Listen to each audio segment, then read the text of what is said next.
Assalamualaikum warahmatullahi wabarakatuh.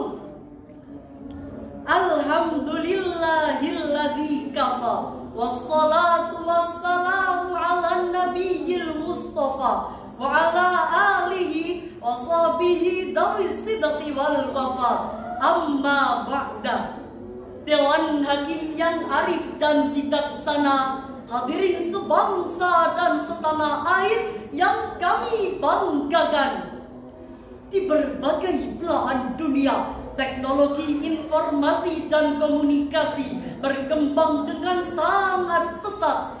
Salah satunya melalui media sosial yang kini menjadi bagian tak terpisahkan dari keberlangsungan hidup masyarakat.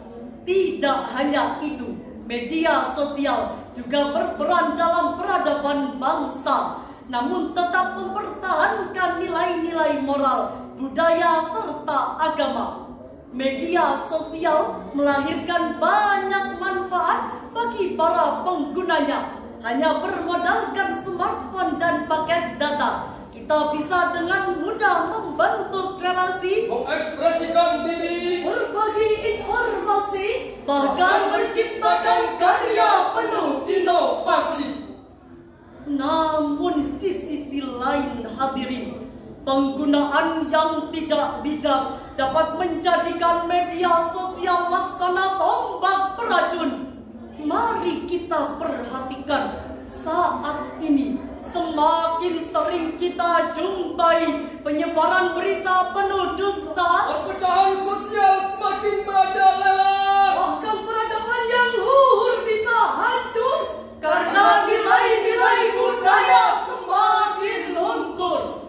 Na'udzubillahi min dzalik.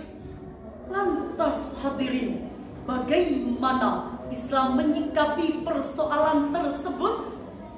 Sebagai jawabannya, pada momentum yang penuh ukhuwah ini, izinkan kami menyampaikan syarahan Al-Quran yang berjudul Media Sosial dan Peradaban Bangsa, dengan rujukan ayat suci Al-Quran Surah Al-Hujurat ayat 6.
Dari godaan setan yang terkutuk,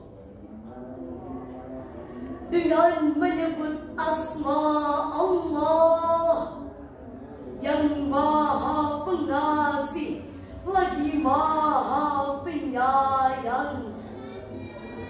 Wahai orang-orang yang beriman, jika datang kepada kalian orang fasik dengan membawa suatu berita, maka periksalah dengan teliti, agar kalian tidak menyakiti suatu kaum karena ketidaktahuan, yang akhirnya kalian akan menyesal atas perbuatanmu. Dewan Hakim yang mulia, hadirin yang berbahagia, Profesor Dr. Muhammad Quraisyah di dalam tafsir Al-Misbah jilid 12 halaman 587 sampai 590 menjelaskan, lafaz naba berarti berita yang penting, sedangkan lafaz khabara berarti kabar secara umum, baik penting maupun tidak. Ayat ini sangat relevan di era media sosial saat ini. Coba kita bayangkan hadirin, jika ada seseorang yang menjadi korban fitnah, namanya tercemar, ekonominya terganggu, keluarga pun hancur, padahal berita yang tersebar belum tentu benar. Bukankah hal ini sangat merugikan hadirin? Inilah mengapa pada ayat tersebut kita diperintahkan untuk selalu memeriksa kebenaran suatu informasi. Hadirin rahimakumullah, berdasarkan data rri.co.id, Indonesia menempati peringkat keempat pengguna media sosial di dunia dengan jumlah pengguna mencapai 167 juta. Hal ini menciptakan fenomena fear of missing out atau yang terkenal dengan singkatan FOMO, yaitu rasa takut ketinggalan suatu informasi yang kini sedang marak terjadi di kalangan masyarakat. Tren ini bisa diarahkan ke hal positif, seperti meningkatkan interaksi untuk menyambung silaturahmi, Mengubah hobi menjadi profesi, hingga mencari inspirasi guna mengembangkan diri. Namun hadirin, jika disalahgunakan, FOMO justru memicu dampak buruk. Sebagai contoh, maraknya konten berlebihan yang memicu permusuhan, Lunturnya budaya dan kearifan karena terseret tren asing tanpa kewaspadaan, bahkan munculnya budaya flexing padahal dari uang hasil korupsian. Na'udzubillahi min dzalik. lalu bagaimana solusi terhadap persoalan ini?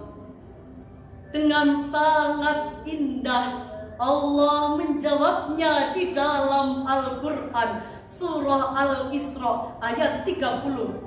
ولا تقف ما ليس لك به علم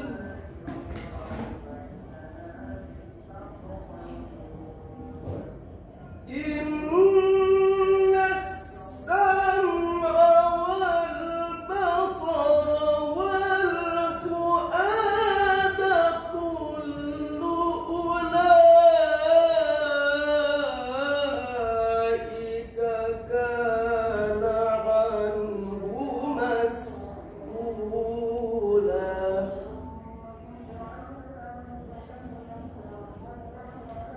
إن السمع والبصر والفؤاد كل أولئك كان عنه مسؤولا. صدق الله العظيم.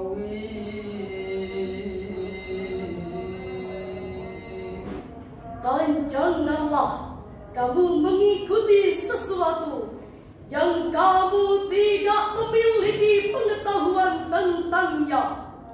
Sesungguhnya pendengaran, penglihatan dan hati nurani semua akan dimintai pertanggungjawaban jawabannya. Maha benar Allah atas segala firman-Nya, dan Dialah yang Maha Agung. Dewan Hakim yang mulia, hadirin yang berbahagia, Profesor Dr. Muhammad Quraisy Shihab di dalam tafsir Al-Misbah jilid 7 halaman 465 menjelaskan bahwa janganlah kita lalai atas perkataan dan perbuatan yang tidak kita ketahui, karena kelak pada hari kiamat pendengaran, penglihatan, dan hati akan dimintai pertanggungjawaban atas apa yang telah kita perbuat.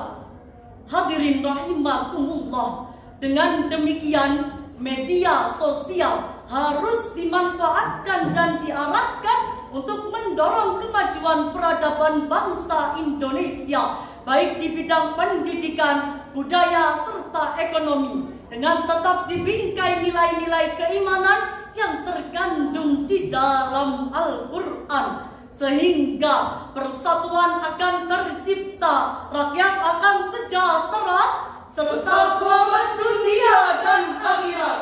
Setuju hadirin? Hal ini senada dengan ungkapan Ki Hajar Dewantara, apapun yang dilakukan oleh seseorang hendaklah bermanfaat bagi diri sendiri, bermanfaat bagi bangsanya, dan bermanfaat bagi manusia pada umumnya. Dewan Hakim yang mulia, hadirin yang berbahagia, sebagai penutup, mari kita samakan langkah untuk menggunakan media sosial dengan bijak. Jadilah agen perubahan yang positif demi kemajuan bangsa Indonesia menuju masa depan yang gemilang. Sebelum mengakhiri syarahan ini, sebagai bahan memori, izinkan kami menyanyikan sebuah syair. Marilah kawan semua, mari samakan langkah, jangan tebarkan fitnah, flexing di mana-mana, jangan saling menebar ujaran kebencian, mari saring dahulu sebelum kita sharing, jangan saling menebar ujaran kebencian, mari saring dahulu sebelum kita sharing. Demikianlah syarahan yang dapat kami sampaikan. Semoga bermanfaat dan bermaslahat bagi kita semua. Ilal liqa ma'as salamah. Wassalamualaikum warahmatullahi